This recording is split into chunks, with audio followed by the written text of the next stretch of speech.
Chemistry in relationships. It's that thing, that zing, that unique gravitational force that draws us to another person, and we all want that. But it's also true that over-indexing those feelings of chemistry or expecting to feel a certain way with a partner, particularly in a long-term relationship, can actually be destructive to healthy relationships, even otherwise strong long-term partnerships. So it's very important to understand what chemistry is, what it isn't, and how to navigate this successfully and for the service of love, right?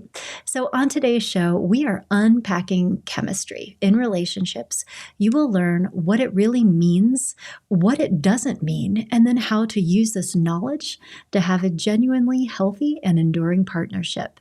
We'll be talking about chemistry versus love, empowerment and how to make empowered choices that are in alignment with your values, and also how to cultivate the kinds of relationships that you really want so that they feel juicy and fun for the long haul.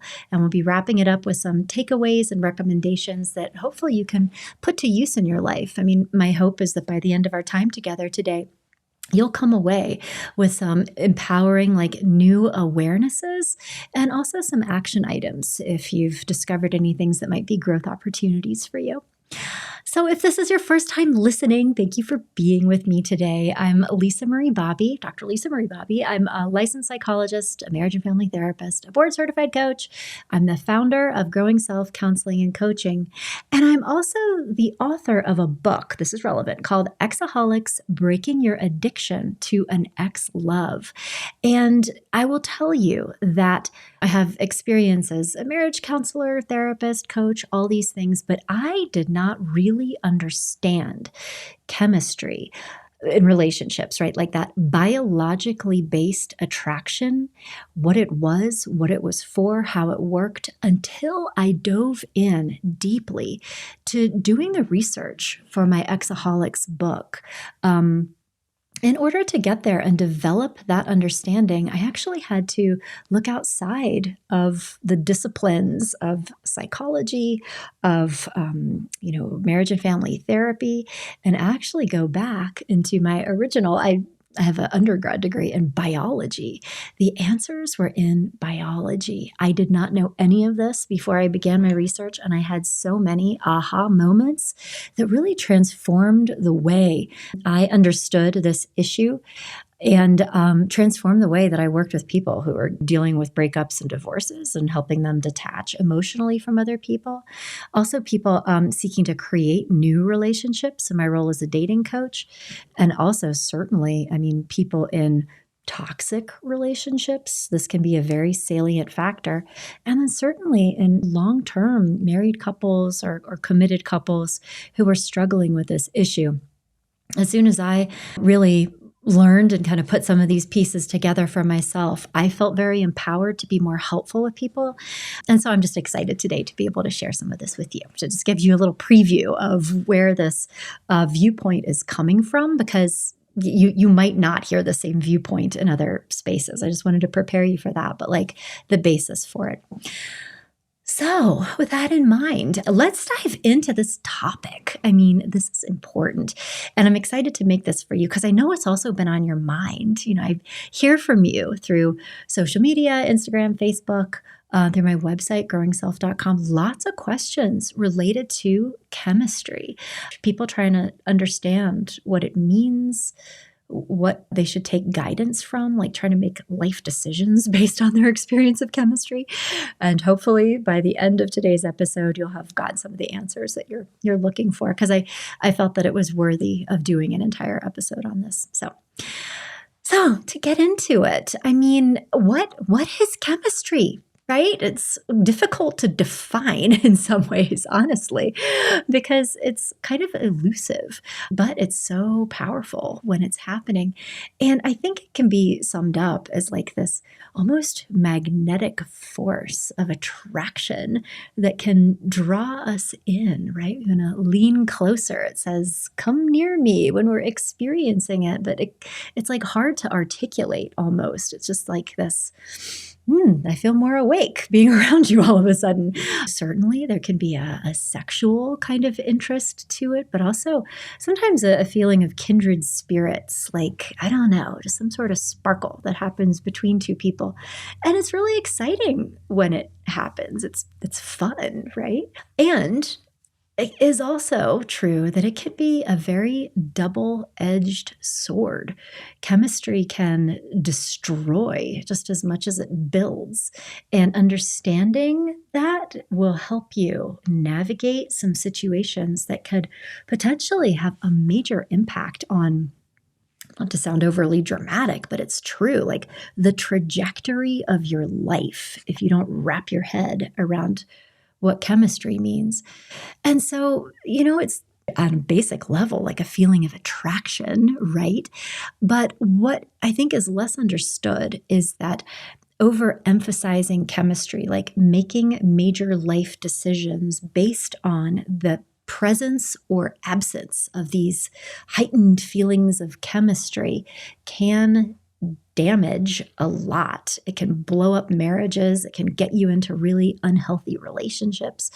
And the experience of attraction, I think, is important to know, but also like, why? Where is it coming from? And I think what is less well understood is that chemistry, that experience of attraction, those butterflies in your stomach, it has a very important biologically based evolutionary role. It is closely tied with this like early stage romantic love that can feel very intoxicating, right? And exciting. And so, what I learned from my research for the Exaholics book, I actually did a deep dive into the fascinating work of Dr. Helen Fisher, who is an evolutionary biologist who put a bunch of people under fMRI machines and stimulated their brains related to different aspects of romantic love, attachment, breakups, like all kinds of stuff, heartbreak, and actually imaged their brains.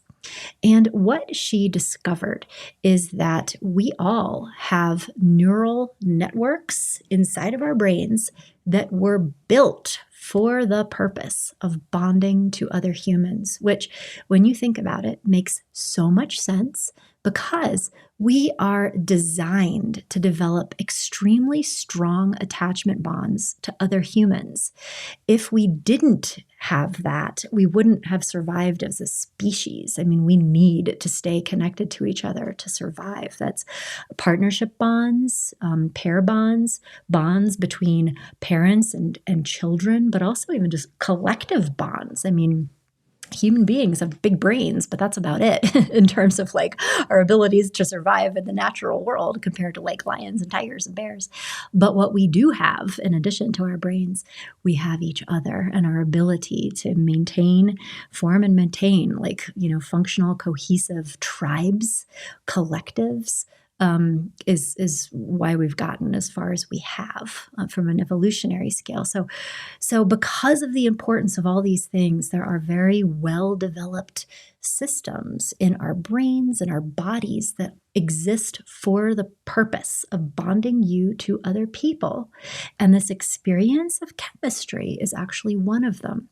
When you are experiencing this like, sort of reaction, it means that your like dopamine receptors in your brain have just gone off.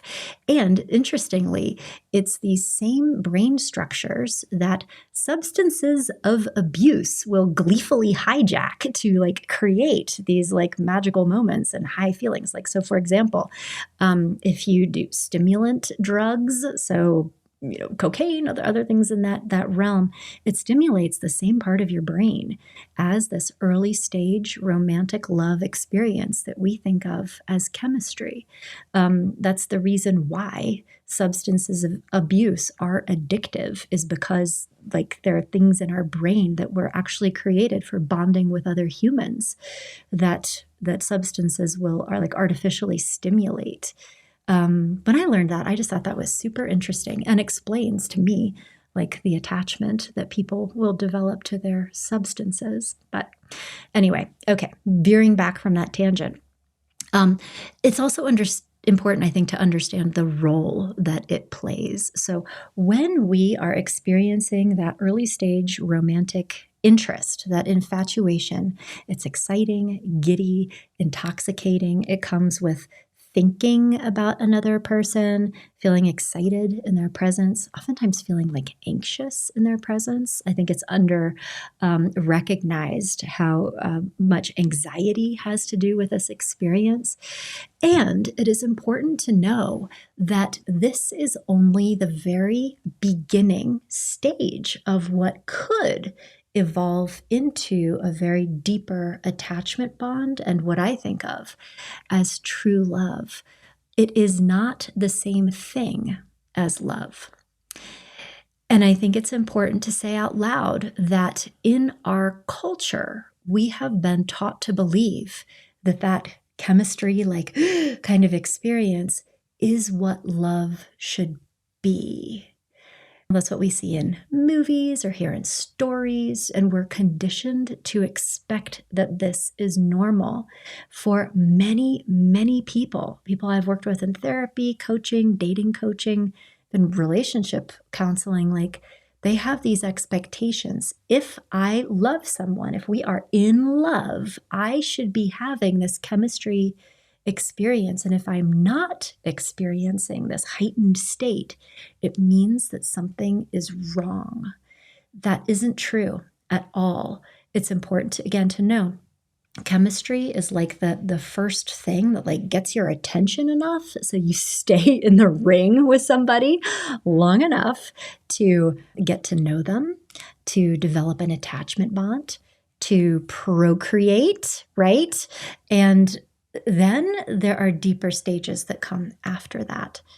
So it's important to understand that chemistry is really like the entry level stage of forming a real attachment bond. And it's characterized by, among other things, lust, right? But also this romantic infatuation, excitement, giddiness, attraction, craving. And it's this really stimulating experience that attracts us to another person and makes us want to spend time with them and want to be intimate with them in every way. And it's like this is a fire. This is like the lighter fluid on the charcoal on the grill. It goes poof. And it's in this intense experience that we become close enough to another person to then begin to bond with them on a much more deeper and enduring level, and it grows into a more powerful bond. And so coming back to this idea that there's a difference between chemistry and love. And it's so important to understand this because I think when you don't understand this, it really like scrambles your brain because of expecting this chemistry experience to be like what love is. So we need to talk about something called attachment bonds. These are bonds that go much deeper. They also have brain systems that are associated with them. So, like structures in our brains and bodies designed for this purpose.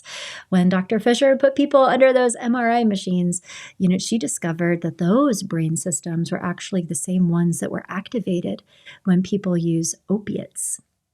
And in that way, they're not as exciting. They're not as stimulating, but they're also like more powerful. Attachment bonds actually are sometimes most apparent when a relationship is threatened or when it ends. That's when these really big attachment bonds flare up. But day-to-day life, to be securely attached to another person, it just feels like comfortable companionship a lot of times. It feels like being with a best friend, safe, calm, secure. And some people might argue that that is actually what real love is. And I think that in my own personal definition of love, it honestly even goes a step further, right? Love has, I believe, like a values-based, even spiritual component. And love cannot be a feeling. We cannot define our experience of love on how we feel at any given moment because feelings come and go. And I think of love as being more of a unwavering commitment that maybe comes from that attachment bond, but it really guides us to behave in the best interests of somebody that we care about. You can love yourself by taking care of yourself, treating yourself with love and respect and compassion, but you don't have to feel infatuated with yourself to show up for yourself in loving ways. And it's like that with your partner too. I think it's an unreasonable expectation in a long-term relationship that you're going to feel the same way as you did in those first early stages. You're not going to feel crushy and nervous around your husband of 15 years. And I think the expectation is that you love them, meaning that you see them, you understand them, have compassion for them. Are you willing to show up and do what it takes for that person in ways that are really in their highest and best interests? Even if it means prioritizing their feelings and well-being, sometimes even over your own. And this might sound shocking to you if you're thinking about this in the context of a marriage, right? Oh, somebody else more important than me, but like as important than you. But I will say, if you're a parent listening to me right now, like when you think about your love for your child, like I have kids and sometimes I look at them and I have feelings. I think you are so cute and I just want to kiss your face, right? Even the big one, I still want to kiss his face. I love him so much. And, warm, good feelings, but I do not feel infatuated with them. Although I did when they were babies. I was obsessed with them. I had this craving to be with them. I could not get enough of them. I had to be holding them all the time. And when I wasn't with them physically, I was like, not okay. That was this early stage attachment bond that was being forged through that kind of chemistry experience that turned into a much stronger, more stable, more secure attachment bond. And also, of course, this transcendental love, right? And what endures is that real love, where I show up for them in the ways that are best for them, even if it is not comfortable or fun or pleasurable for me or for them, for that matter. I show up with love when I'm like, hey, time to turn off the video games and go do your homework. And I'm going to sit here and like check your homework. Like I would rather be doing something else. But that's love in action. And if you've had this life experience, you know that that's acting from values and from this knowledge about how we show up for other people out of love that does not have anything to do with feelings. Because if you are looking to feelings to guide, is this love? Do I like this person? Do I want to be with this person? That always goes up and down. So when it comes to chemistry in relationships, it's really important to understand what it is, its function in the bonding process, and to not confuse it with attachment or love. Because when people don't understand the differences here, they make many poor choices when it comes to who they date, who they marry, whether or not they have an affair, whether or not they stay married or partnered. But even having insecurity about their relationships because they're not feeling the way they've been socialized to believe that they should feel. So let's talk more about this empowering idea that, the truth will set you free if you've been experiencing this kind of confusion in your own life. It's so important to understand chemistry for the reasons that we have mentioned. It is early stage romantic infatuation that is fueled by things like novelty, anxiety, sexual attraction, And over focusing on this can be a very big obstacle to having great relationships, because it's this limerence phase that it's like this flame that flares up and then is designed to fade out. So when you also go into the psychosocial research and Dr. Fisher's work, you will see a correlation between how long this experience tends to last, like just biologically. It's about 3 to 4 years. There is a marked correlation with rates of breakups and divorces at said 3 to 4 year mark because of this. And, evolutionarily, it's about how long it takes to have a baby and have that baby turn into a semi-functional toddler that doesn't need that kind of intensive parenting from two people necessarily. But the thing that is extremely important to know and to take to heart, if you take one thing from this podcast, it's the fact that having feelings of crushiness or attraction have no relationship at all to whether or not this person will be a good partner for you. And paradoxically, it is often the case that we will feel the most chemistry or attraction or excitement or nervousness around people who will not be good partners for us. Yeah, that has blown so many of my clients' minds, and honestly kind of blew my mind a little bit when I was first learning about it. And if you scroll back through your own life, think about the people that you were most about.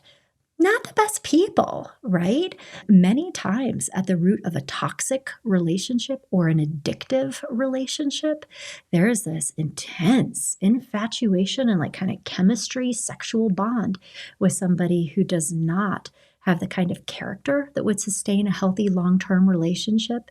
There's fundamental incompatibilities, and the things that inflame these feelings of chemistry and sexual attraction are often the anxiety and the novelty. So then, just to compare and contrast, when you meet somebody who is emotionally safe, trustworthy, reliable, consistent, demonstrative, will tell you, I really like you and I care about you and I love you in a way that the, smoldering bad boy won't, you're not going to feel as anxious.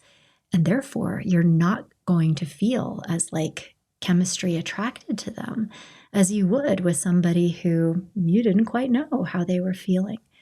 So don't confuse chemistry or sexual intensity with love.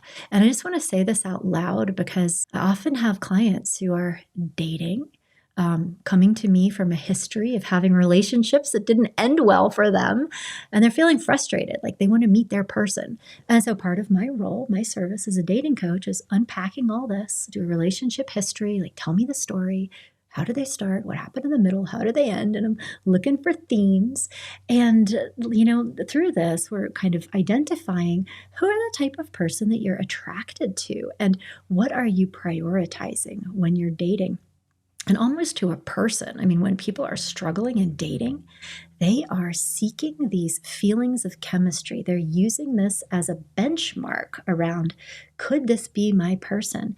And often, frequently connecting with very nice people who they have a nice time with. They enjoy their company. They have fun together. It feels fun. It feels nice. There's, a certain level of attraction, but it's not this crazed feeling.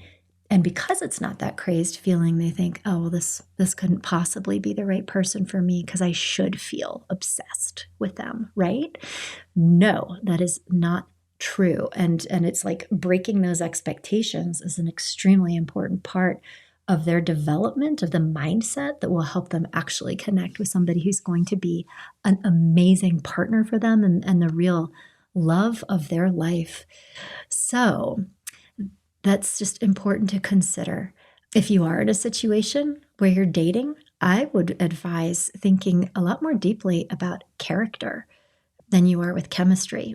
You have to like them well enough. You have to be somewhat attracted to them in order to want to spend more time with them.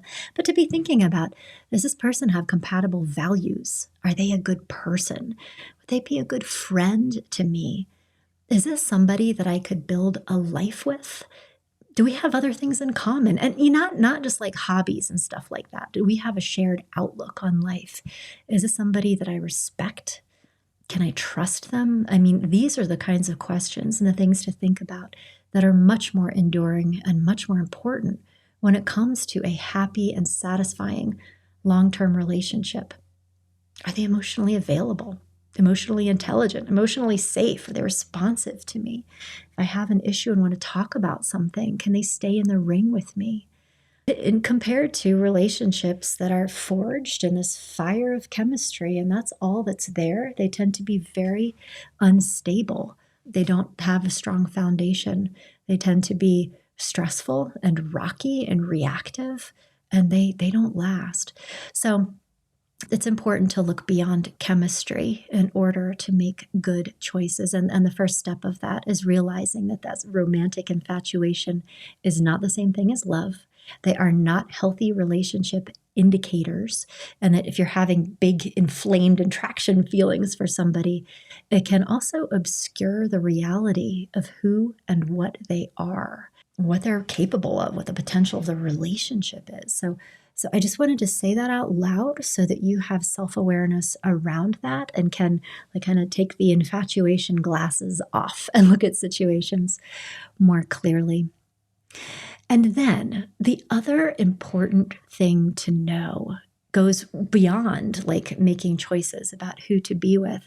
It's understanding how chemistry or questions about chemistry can show up in actually long-term relationships and marriages in ways that might surprise you, but that are important for you to know, because if you don't, it might cause problems. Seriously. So, going into this space of how to develop healthy and enduring relationships that are chemistry conscious, right? If we flip into this, there are a few different aspects that we need to be talking about. What is normal in healthy, loving, long-term relationships? I think it's extremely important for all of us to get clarity about that, because I'll tell you why. What I have seen over and over in many relationships, and I say this as a grizzled veteran marriage counselor who's seen a lot, is that a couple of things can happen when people genuinely believe that they should have crushy, excited feelings, that equals love, and they are in normal and expected ways not experiencing that with their husband or with their wife, they believe that something is wrong. They will show up in marriage counseling and say things like, I love you, but I'm not in love with you. And that is often the beginning of the end of this otherwise fantastic relationship. In these relationships, in my experience, there's often not anything dramatically wrong. It's that people have a mindset that leads them to believe that something different should be happening. And so it's really crucial that we're talking about this. Marriages break up over this all the time. Furthermore, just educating yourself around what's normal for healthy long-term relationships can be extremely protective. I think of an analogy, it's like a slow burn experience, that yes, maybe there was more of this at previous stages, and then it just kind of gels into things that feel warm and comfortable. There's respect. There's certainly affection and enjoyment and healthy sexuality that feels positive for both of you. But it's different. It's like having a turkey sandwich on whole grain bread and a nice salad. It's satisfying in a way, like, this is good and it's good for me. And it is not the same thing as eating this giant ice cream sundae with chocolate syrup on it. That's chemistry. So, like, it's important to understand these differences, because it's just so heartbreaking to sit with people who are ending relationships because they've come to believe that something something is wrong, particularly when there's so many other good things about the marriage, when there are kids in the mix. And so the other thing that I will say is that when people don't understand the role of chemistry, what it is, how it works, they can become vulnerable to affairs. They will experience these feelings of chemistry with another person, often an attractive stranger, a coworker, somebody they see at the gym, and have these like vibes that they respond to. They say, "Oh, I don't feel that way with my husband anymore. I feel this connection, this attraction. It's like I want to get closer to this person," not understanding that this is just a feeling that happens in normal, healthy adults who are out in the world interacting with other people. It's just something that happens. It's like you smell something delicious, right?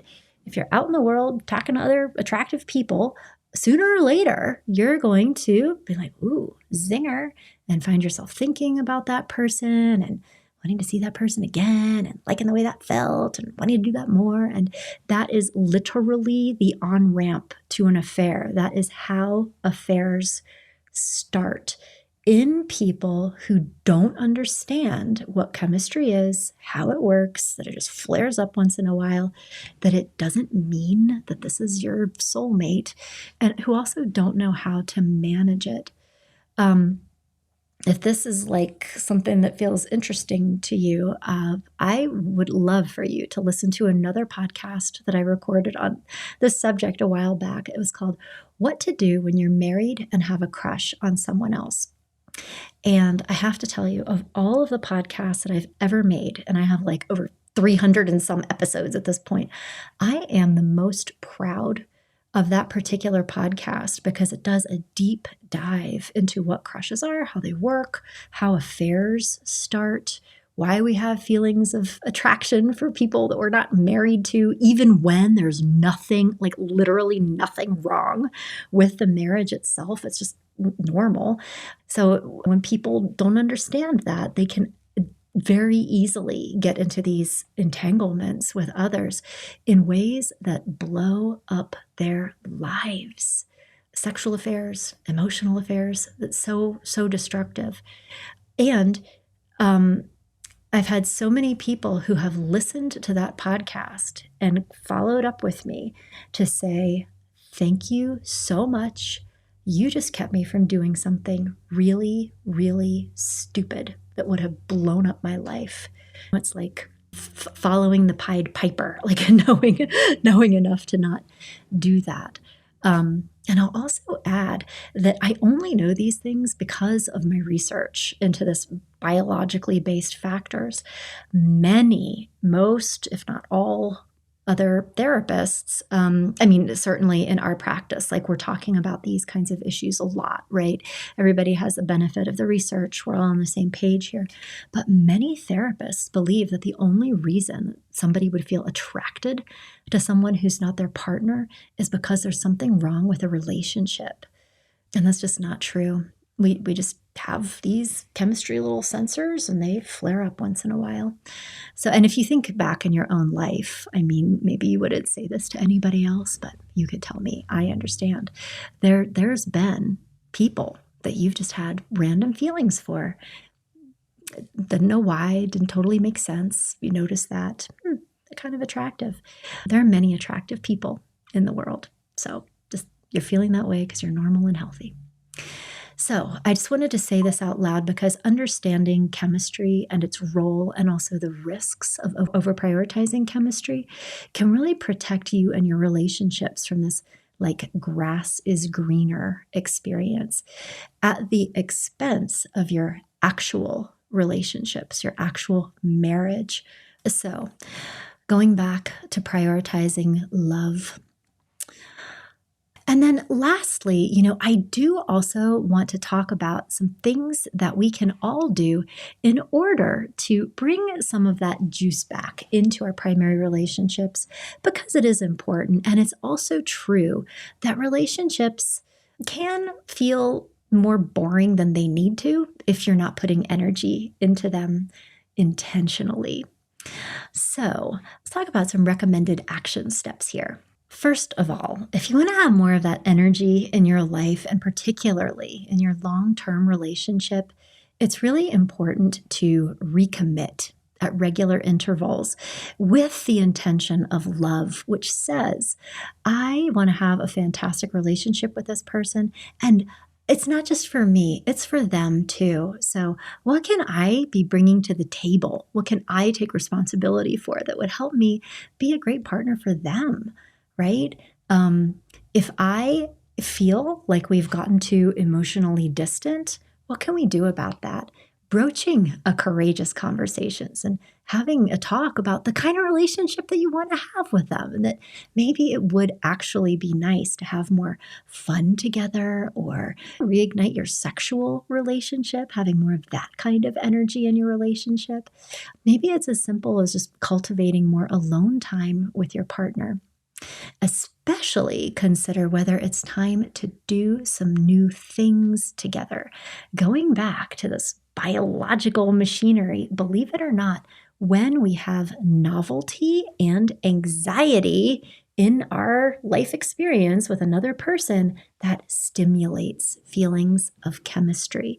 So if you want to feel more of the butterflies and zing with your partner, do weird, slightly stressful things together.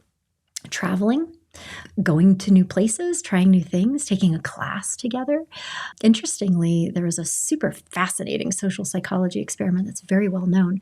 But when unsuspecting test subjects met a semi-attractive researcher holding a clipboard standing on solid ground and then asked later to rate their feelings of attraction for this person, versus an experimental group where they put this person on a swinging bridge, like over a big chasm, and then asked them later to rate their feelings of attraction for the person holding the clipboard on the swinging bridge, they were vastly more attracted to and interested in the same person in the different context of being a little scared and in a weird situation.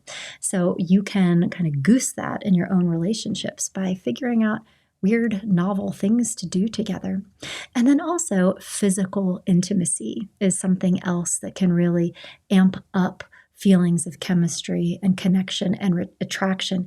Even if you don't feel that way going into it, the more physically connected you are, the more sexually intimate you are, it will make you feel more attracted to and interested in someone as a response. It's like kind of that chicken or the egg thing.